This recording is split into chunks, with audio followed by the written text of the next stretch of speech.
There's a lot of content tonight, and it's primarily educational. Implementation and ongoing management are equally important in the wealth creation process, but this is really where we're going to spend our time tonight. And it's my belief that for you to make, I guess, logical decisions that you're comfortable with over the longer term, you really need to educate yourself so that you are comfortable with those decisions. Probably the worst thing that you can do when it comes to investments is change strategies midstream. I'm actually going to give you time to read this, and I wanted to make a couple of points. The first point is that this is general advice only. Financial advice needs to be given in the context of your own personal circumstances. Okay, everybody has different incomes, tax rates, spending habits, attitudes towards money, goals, objectives, and I guess to try and go away and implement some strategies that you may have seen without getting professional advice, would not be the right thing to do. And I would sincerely suggest that you seek professional advice with a one-on-one consultation before you try to do anything. The other point that I'll make on this slide is that you'll see up here that we're a corporate authorised representative of Wealthshore Proprietary Limited. Now, Wealthshore Proprietary Limited is our licensee, and as a licensee we rely on them for such things as research and technical assistance. They're responsible for our compliance and audits, and they provide us with a number of other, scalable business solutions. When we were choosing a licensee, we could have gone with the institutions or we could have gone non-institutional. Wealthshore is the largest non-institutional licensee out there. The reason that we went for a non-institutional is because we truly wanted to be holistic advisors, and we wanted to have our scope of advice to be very broad. Specifically, we wanted to be able to advise on all asset classes. That includes direct property, obviously shares and cash. I'll talk about asset classes shortly tonight. As we go through, you'll see there's essentially 3 different asset classes. Most financial advisors out there, if they belong to an institution, that's your MLCs and your AMPs and your banks and all that sort of thing, they do not give advice on direct property. And that's simply because they haven't monetised the process yet, and they're primarily trying to get their clients to invest in their managed funds, and that's really how they make their money. So you should know that, should be aware of the fact that about 95% of advisors do not give advice on direct property. With Wealthshore, we're allowed to give advice on direct property. We also have an approved product list of about 600 different managed funds and direct shares, etc. So we also didn't want to feel obligated to recommend a particular product, a particular institution's product. So that was one of the other reasons that we went non-institutional. Everyone okay with this?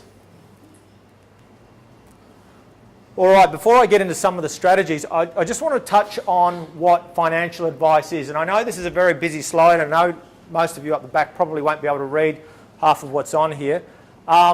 But financial planning or financial advice,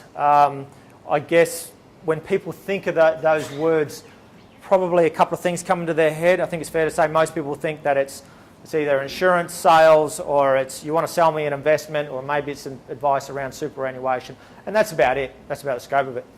There's a lot to it, a real lot. And you'll see by here there are so many different strategies. I'm going to go through a few tonight.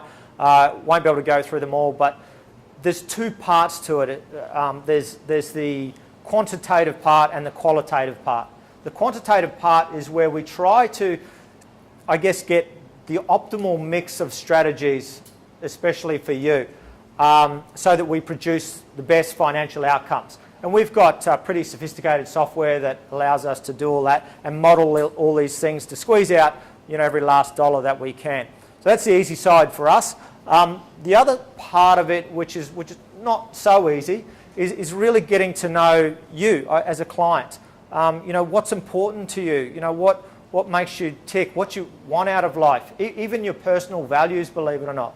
There's 100 ways to go from point A to point B, but if I recommend a strategy and you're not comfortable with that strategy, or it conflicts with your personal values or something like that, again, it's going to probably implode, or you're going to change to the strategy midstream, and that's the worst thing that you can do. So they're the 2 sides of advice. There is a lot to it, and I'm sure you'll get that impression by the end of tonight. Where does the value come from? 80% of the value actually lies in the strategy. It's in the tax savings, the interest savings, the leverage opportunities, and I guess the compounding effect of all of those things combined with the investment outcomes that gives you most of the result. Okay? This is not just some bell curve that I've thrown up here. This comes from data, actuarial data from Rice Warner Actuaries, which was commissioned by the Commonwealth Bank to do this study, and Core Data did exactly the same study and they came up with the same results. That is where most of the value lies in financial advice, in the strategy, and only 20% actually lies in the investment decision. Of that 20%, 90% comes from the asset allocation. I'm going to talk about asset allocation tonight, but 90% of it comes from what mix or weightings of assets do we have in our portfolio that's correct for us. It's not, oh, I've got this investment and it outperformed this one, it's slightly better. There's very little difference in the very best fund managers in the world and the average fund managers in the world. There might be a couple of % difference when you work it out over time. Yeah, sure, some have great years and then usually they're the ones that have terrible years the next year. Okay, so you'll see as I go through that'll play out.